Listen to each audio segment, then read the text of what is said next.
세 번째 시간인데, 이 세 번째 시간은 자료를 보시면 알지만 이 책에 있는 내용에서 좀 이렇게 간추려서 이 포스트 모더니즘은 언제부터 이렇게 그 용어 자체가 등장했는지, 그리고 어떤 식으로 조금씩 바뀌어 왔는지, 그런 문제를 이 시간에 다루도록 하죠. 자, 자료를 보시면 포스트 모더니티의 탄생, 그래서 1930년부터 대략 80년까지를 보고 있습니다. 물론 그 전부터 얘기할 수 있긴 한데, 자, 포스트 모더니티는 긴 부화 시간을 가져왔다. 그러니까 알을 까고 나오기 전에 부화 기간이 있었다. 포스트 모더니티라는 신조어는 1930년대 언젠가 처음 나타났다. 1930년대에 언젠가 포스트 모더니티라는 단어가 나왔는데, 자, 포스트 모더니즘의 대표적 발의자 중 한 사람인 찰스 쟁크스는 그 개념의 기원을 스페인 작가 페데리코 오니스의 스페인과 스페인계 미국인의 시에 있어서의 유비에서 모더니즘 안에서 반작용에 대하여 묘사하는 용어로서 포스트 모더니즘을 소개하고 있다. 1930년대에 나왔다는 거. 그 다음 포스트 모더니즘을 처음 사용한 예, 토인비 역사 연구에 나타난다는 거예요. 그래서 토인비 역사 연구에 이런 내용이 나왔는데, 토인비는 새로운 역사적 시대가 시작되었다고 확신하고 있었다. 그 시작을 1차 세계대전이라 하기도 하고 1870년대라고 하기도 했다. 그러니까 어떤 것을 포스트 모더니즘의 출발로 보고 있느냐는 게 중요해요. 또 이 토인비는 그건 올바로 지적하고 있고, 그 점을 잘 볼 필요가 있습니다. 보시죠.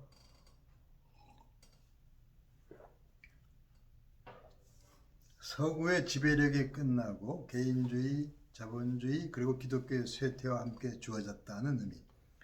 그러니까 서구의 지배력, 일방적인 서구적 지배, 또 인디비듀얼리즘, 서구 과학기술적, 그리고 물질주의적인, 그게 개인주의죠. 원래 우리가 개인주의적인 그게 아니에요. 예를 들면 우리가 어릴 때는 만약에 누가 결혼한다 그러면 그 할아버지 할머니로부터 다 이제 허가를 받고, 허가를 받는 건 문제가 있지만은 어쨌든 전 가족의 사건이고 친족과 관계된 사건들이에요. 근데 지금 같으면은 누가 결혼해도 할아버지는 모를 수도 있어요. 평생 인상 안 갈 수도 있어요. 인디비듀얼 시대가 됐어요. 그건 어떻게 보면 그 세태가 바뀌어서 산업화 시대 또 무슨 시대해서 흩어지다 보니까 삶의 구조가 그렇게 되기도 했고, 옛날에는 그만큼 공동체적 가치에 의해서 살았는데, 어쨌든 지금은 그 개인주의, 물질주의 시대, 산업화 시대, 그래서 그 서구적인 영향권이죠. 그게 서구가 된 날일수록 그 개인주의가 강하게 되죠. 또 자본주의라는 것이 그 산업화 이후에 그 자본가 위주로 그 산업이 이루어지고 사회가 움직이고, 이것도 자본주의, 그 긍정 부정 의미 이전에 또 기독교도 그런 서구적인 부자 나라들과 함께 출발했기 때문에 그런 서구적인 영향이 쇠퇴하면서 기독교도 예전보다는 영향력이 줄어들고, 그러면서 그것이 그런 쪽이 약화되는 것이 그게 전반적으로 모더니즘으로 치부되고, 그 다음부터 이제 포스트 모던이다. 자, 이런 변화가 서구 문명의 합리성에 대한 반발과 상대주의에 빠졌을 때 일어났다고 주장했다. 권력이, 그러니까 세계를 움직이는 힘이 서구로부터 비서구로, 또 새로운 다원주의 세계의 문화로 이동하게 되었다. 요거는 맞는 지적이에요. 우리가 어릴 때만 해도 미국이란 나라는 모든 게 다 훌륭하고 좋고 이런 줄 알았는데, 특히 요즘 코로나 사태 보면은 좀 반대가 됐잖아요. 그런 앞서간 나라들이 오히려 인권을 주장하면서 마스크를 안 쓰겠다고 나서는 그 자체도 좀 어찌 보면 묘하게 느껴져요. 서구적 가치가 쇠퇴해가면서 그것이 이제 포스트 모던의 출발로 지적하고 있는 거. 서구에서 비서구로 어떤 영향력, 권력이란 말이 표현이 조금 아쉽긴 한데, 그래서 토인비, 역사가 토인비는 그런 점을 포스트 모던 이걸 이제 그 시대를 가르는 기준으로 보고 있죠.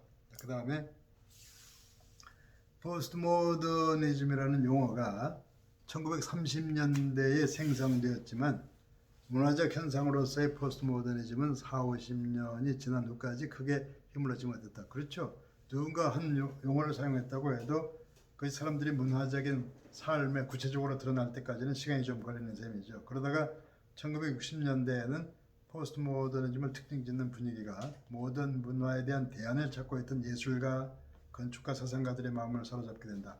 예술가나 건축가는 시대를 좀 앞서가는 사람들이죠. 사람들이 생각하지 못한 걸 하고, 뭐 시인이나 이런 사람들 좀 뭔가 이제 때에 따라서는 괴팍하고 욕먹는 사람도 있고, 하지만 시대를 앞서가서 뭔가를 알리는 전위대 같은 사람들, 그런 사람들이 마음을 먼저 움직이고, 자, 윌리엄 해밀턴, 토마스 알타이저 같은 신학자들도 신의 죽음을 선언했던 니체 혼량에 사로잡혀 그 일에 가담하기 시작했다. 나중에 기회가 있겠지만 포스트 모더니즘의 어떤 사상적인 맥락에서 아주 중요한 인물을 니체로 봐요.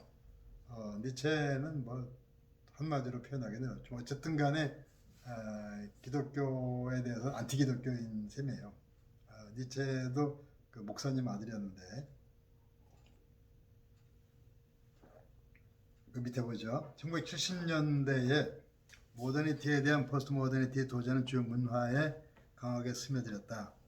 그 흐름에 가장 영향력 있는 옹호자였던 이하 파사는 포스트 모던으로의 전화, 가장 견실한 주창자로 진화일 것 같은데, 자, 갈채를 받았다. 포스트 모던 옹호자들은 예술에 있어서 경험주의와 건축에서의 첨단 과학 기술을 연결시켰다. 그 다음에 포스트 모던 사조는 이제 더 광범위한 영역으로 급격히 확장되었다. 그러니까 맨 처음에 어떤 사람들이 그 어떤 시를 쓰거나 이런 데에서 용어가 등장하고, 그 다음에 예술가, 건축가들이 앞서가면서 뭔가 이렇게 문화적인 측면에서 오고 가고, 그 다음에 건축에서 나오고, 그러다 보면은 그 대학 강단에서 강의하거나 가르치는 사람들의 그런 마음 속에 거기서부터 이제 보편화되기 시작하죠. 자, 대학의 인문학부 교수들이 포스트 모더니즘을 언급하기 시작했고 포스트 모던 사상이 열중하기 시작했다. 그런 흐름이 더욱 넓게 퍼져나가면서 다양한 문화적, 사회적 현상을 표현하는 이름으로 구체화되어 갔다. 가장 현저하게 영향을 받았던 영역은 문화, 건축, 영화, 그리고 철학의 영역이었다. 그래서 이런 식으로 해서 쭉 갈 때 우리나라에서 나오는 영화도 이런 영향을 많이 받았어요. 대표적인 경우에 예전에 그 제목이 왕의 남자인가 그런 영화를 보면은 전통적인 남녀 관계가 아닌 묘한 동성애적인 관계를 영화의 그 주된 배경으로 깔고 있어요. 그러니까 이전에는 전혀 그런 주제를 내보낼 수가 없었는데, 그런 영화가 나오면서 또 뭐 그때 대통령 하던 사람까지도 그 영화 잘 됐다는 식으로. 그래서 이게 사회를 어떻게 그 질서를 잡아가야 되는 전통적인 가치를 조금 지켜야 되는 사람이 저런 표현을 하는가 의아했던 그런 순간이 있었는데, 어쨌든 간에 영화의 대중적인 그 전달력이 우리나라 요즘 영화는 이런 포스트 모던 쪽에 그런 분위기를 많이 시사하고 있어요. 그게 꼭 포스트 모던이라고 보기는 어렵겠지만은 이런 좀 람보 같은 영화에 람보의 주인공이 막 총 쏘면서 싸우다 보면 마지막에 누구하고 싸우게 되냐면은 미국 정부의 아주 권력자하고 맞붙게 돼요. 그 진짜 나쁜 놈은 베트공이 아니고 우리한테 있었다는 식으로 이렇게 가게 돼요. 근데 이전에는 미국은 세계의 평화를 유지하고 아주 그 세계를 지키는 경찰국가인 줄 알았는데 알고 보니까 나쁜 놈들이 여기에 몰려 있었다는 식으로 결론 짓는 경우가 꽤 있었어요. 근데 그게 이제 람보 같은 영화에 보면 대부분 그렇게 나타나요. 그러니까 전에는 베트공, 이거 공산당 나쁜 줄 알았는데 나중에 보니까 우리 안에도 우리도 약간 그런 쪽으로 하고 있어요. 오히려 그 공산당이라든가 이런 김정은 이런 사람에겐 좀 친근감을 보이면서 우리 안에서 어떻게든 찾아내려고 그래요. 무덤을 파면서라도 일본 저쪽 해가지고 다시 찾아내고, 물론 미해결자가 있지만은 세상스럽게 자꾸 집어내는 게 부담스러운데도 하던 일이 그거밖에 없어 그런지 그런 것들이 약간은 이제 전통적인 가치 질서는 이전과는 다른 걸 자꾸 강조해가면서 조금 무리스럽게 생각될 때가 있죠. 그다음 1980년대에는 이러한 흐름이 사회 주변부로부터 주류로의 이동이 완성되기 이르렀다. 대중문화와 광범위한 일상세계까지 잠입해 들어가게 된 것이다.